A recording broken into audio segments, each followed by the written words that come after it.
Hello. This is Elizabeth Griffin, the Black Romance Writer, and welcome back to my channel.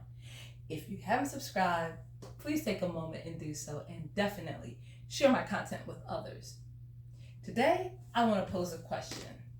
I want to ask you, when you began your writing career, did you envision yourself being the first, let's say the first African American to write 100 science fiction novels, or the first African American to write for a major publishing company, or the first African American female writer to, let's say, write for an imprint like Harlequin Romance? Well, when I was young, when I was in my early 20s, I envisioned being one of the pioneer writers that would be writing for Harlequin Romance. And that never happened. However, I'm happy to say that we have a slew of writers that filled that slot. And at the forefront of my thinking is Brenda Jackson. And so she's a trailblazer, and she left her mark in that area.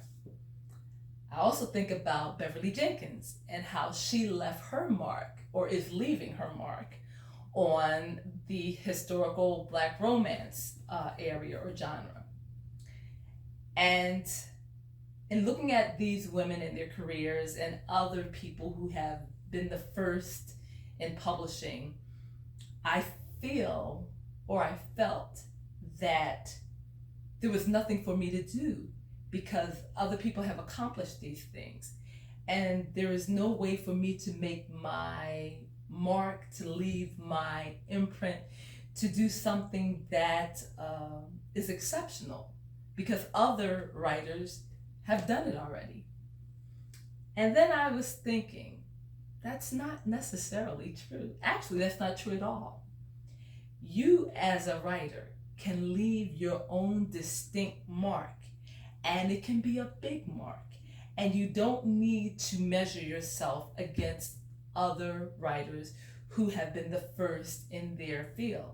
There's enough room and enough space and enough ingenuity and enough expressiveness that we all can contribute to the totality of writing. And as I said, I've been thinking about this over the years because I really love romance writing and I really wanted to leave my mark. And then I got to thinking, I write medical romances, and I have quite a few under my belt.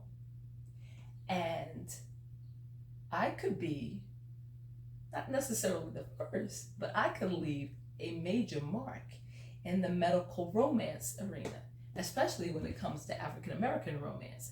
I have Unscrubbed, Scrubbalicious, School of Scrubs, Scrub Alliance, Scrub MD, not to mention The Innocent Bride. So I have quite a few titles under my name.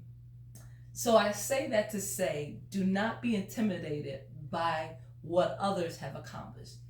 Appreciate their accomplishments. Take joy in their accomplishments and their rewards and their accolades, because no one can write like you. No one can create stories like you. No one can be you. So you are able to leave your mark, your distinct mark, a mark that cannot be matched by anyone else. And another thing to think about is that there's never enough. There's never enough historical Black romances. There'll never be enough category romances to feed the whole audience, or the whole audience of people that love that type of material. So you can be part of a collective that is building a legacy of books that the readers can enjoy. And you can even carve out a niche that maybe hasn't been written about thus far. So these are some of the things I just wanted to leave you with, because as a writer, there are a lot of times where you are inside your head and you're thinking about the writing part of it, but you're also thinking about the monetary part and and the rewards. The rewards that you have created something that is enjoyable and that has an audience that is yearning for it. And as I said, I believe that there is enough room for everybody. We can have as many historical romance writers as will be allowed. And I've been listening to a YouTube channel, Black Romance Past, Present, and Future. And I make little shorts just in case you want to hear the actual audio. So I have shorts featuring things like tropes or what is Black love and things like that. But what I want to say is, in listening to that YouTube video, Black Romance Past, Present, and Future, I'm hearing that there are not a lot of historical Black romance writers. There are not a lot of science fiction Black writers. The concentration of writing that is being produced currently is contemporary or urban and contemporary. But those other areas are lacking. So we need writers. We need you to pick up your pen or open your laptop and start creating stories in those other genres. Like I said, science fiction, medical romance. There are not a lot of Black medical romance writers out there. Science fiction, maybe paranormal, things other than contemporary. So I just want to leave you with those thoughts, and definitely leave comments below. Let me know what you think. Let me know what you're working on. Let me know what your plans are. And if I can just add one more thing to our discussion, I believe there is definitely a need for Black category romances, because as I mentioned in previous interview or previous video, that Kamani Press no longer exists. Arabesque is not putting out any new books because it was sold to Harlequin Romance. New Spirit imprint, no more. As far as putting out material, because as I mentioned, it was Harlequin Romance bought all of these imprints.